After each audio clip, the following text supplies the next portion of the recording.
When I was playing football in high school, I had a high school coach that told me 8 plays decide an entire football game. And that always made me think about what are the 8 plays that decide a football game. So today we're going to start a new series where I choose 8 plays that decided a football game, starting with a very iconic and historic, yes, it's actually a historic game, Shedeur Sanders' first NFL start as a Cleveland Brown. And I know you might be saying, historic, all this other stuff. What, you're just a Shedeur fan? You're just a glad? No. See, things comes with. The Cleveland Browns have cycled through names, jerseys, and high draft picks, only to find themselves stuck in the same loop of disappointment. But in Week 12 of the 2025 season, the narrative didn't just shift, it was completely rewritten by a kid with a famous last name and a massive chip on his shoulder. They said he was too slow for the league. They whispered that his arm couldn't handle the Ohio wind. And then, Shedeur Sanders stepped onto the field for his first NFL start and did something no Browns quarterback has done in 3 decades. This wasn't just a win, it was an absolute statement to every front office that let him slide to the 5th round. 8 specific plays decided this game, and each one tells the story of a rookie who refused to be a victim of the Cleveland curse. The atmosphere was thick with tension because the Raiders weren't coming to play nice. They brought a defense designed to humiliate young signal callers, led by the relentless Max Crosby. Most rookies would have folded under that kind of pressure, especially when faced with a daunting 3rd and 8 early in the first quarter. This was the moment the critics were waiting for, the moment where a system QB was supposed to panic and take a DMN sack. But Shedeur saw something different. As 7 Raiders defenders prepared to launch a full-scale assault on the pocket, the stadium held its breath. What happened next would serve as the first major shock of the afternoon, leaving the experts scrambling for an explanation. You see, the biggest knock on Shedeur during the draft process was his deep ball. The scouts claimed he didn't have the NFL juice to verticalize the field. But on that 3rd and 8, he didn't just survive, he thrived. With Tyree Wilson bearing down on him and Max Crosby looping around the edge, the pocket was a disaster. The Browns' offensive line looked like they were skating on thin ice, but Shedeur remained eerily calm. He rolled to his right, a move they said he wasn't athletic enough to make, and launched a rocket from his own 35-yard line. It wasn't just a pass, it was a 55-yard dot that landed perfectly in the hands of Isaiah Bond. In one throw, he had recorded a longer completion than any other Browns quarterback had all season. The weak arm narrative was exposed as total BS in less than 4 seconds. But the air of mystery around this game was only beginning to grow. While the passing game was making headlines, there was a violent storm brewing in the backfield. Football is a game of double teams and leverage, and if you want to understand why Shedeur looked so comfortable, you have to look at the man they call the Halloween slasher. Ashton Jeanty is a phenomenal athlete, a guy who runs like he's trying to punish the turf for existing. In the second quarter, with the Browns leading 14-3, the Raiders' defense was starting to lean in, desperate for a stop. That's when the Browns dialed up a duo concept, a play designed to create double teams and climb to the second level. It's a beautiful, brutal style of football that requires the running back to have elite vision. Shanty didn't just find the hole, he became a heat-seeking missile, leveling defenders and putting a veteran safety on his R's.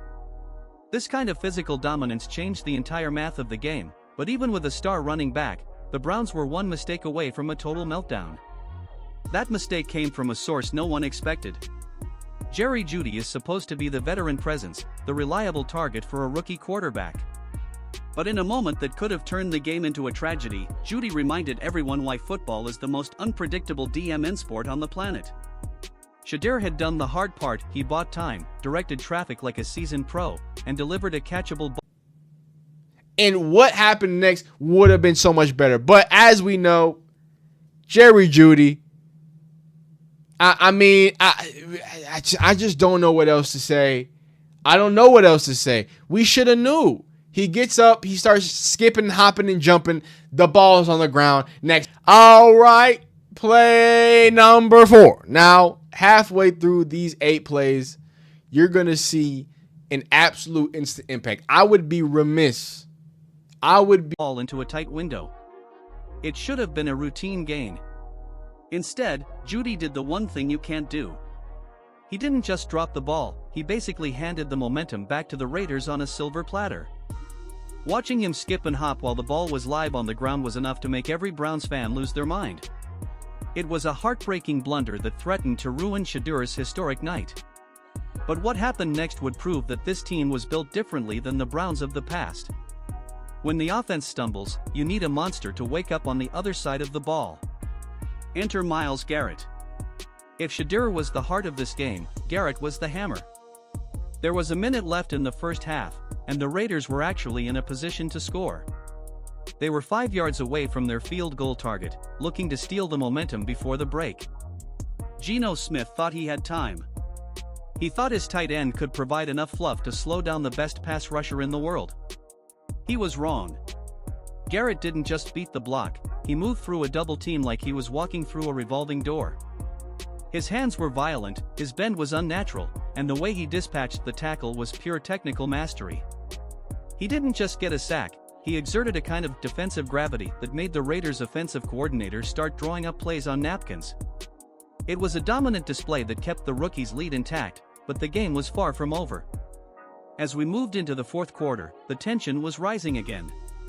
The Browns needed to ice the game, but they were down to their backup running back after Quinton Judkins went down with an injury. This is where most teams start to crumble, but this is where Dylan Sampson stepped into the spotlight. A lot of people had overlooked Sampson, but he brought a different kind of energy to the field. On a crucial 1st and 10, he found a seam and exploded for 26 yards, putting the Browns back into scoring range.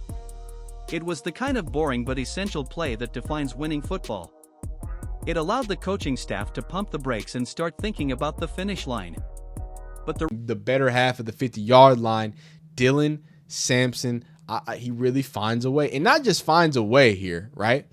Not just finds a way here on 1st and 10, the start of the first half here, or the start of the fourth quarter here, but he takes a nicely blocked play here, a nice 26 yards. This is one of those things that gets you in a beautiful scoring range, and this really allowed the Browns to start thinking about, let's pump the brakes. Let's start slowing. Raiders weren't going to go away without one last fight, leading to a sequence of plays that would leave the fans in a state of absolute shock. The final dagger didn't come from a deep post or a power run, it came from a stroke of play-calling genius. Imagine an empty set shifting into an orbit motion, a total balance mismatch that forced the Raiders' defense to scramble. Tommy Rees, the offensive mastermind behind the scenes, dialed up a bubble screen for Dylan Sampson. It looked simple, but the execution was flawless. Sampson took that pass 66 yards to the crib, marking Shedeur's first official NFL touchdown in the most explosive way possible. The stadium erupted. The 26-year curse was being dismantled in real time. But even with the score out of reach, Myles Garrett decided he wasn't finished.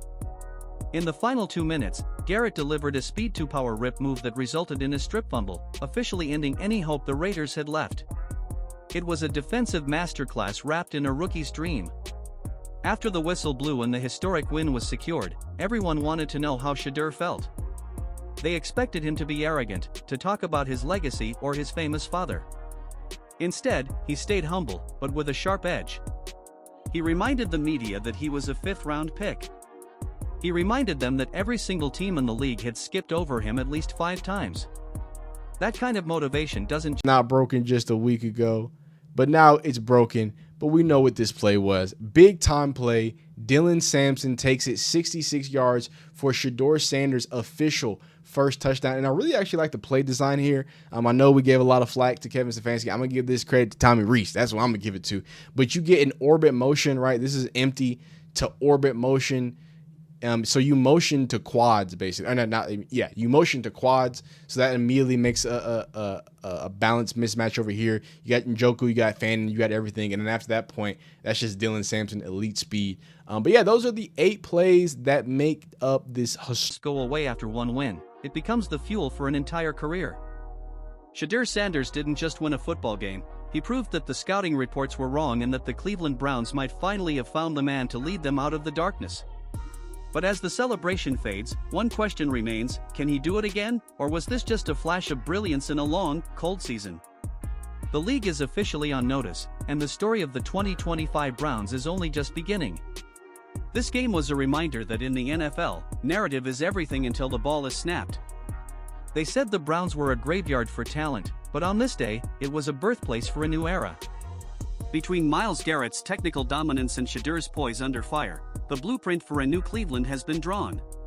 But the road ahead is filled with teams who won't be as easily fooled as the Raiders. The pressure will only get heavier from here. Will Shedeur continue to silence the critics, or will the weight of the city eventually take its toll? Whatever happens next, the bomb heard round the world and that 66-yard screen pass will be remembered as the moment the curse finally started to crack. Stay tuned, because this season is about to get real dangerous.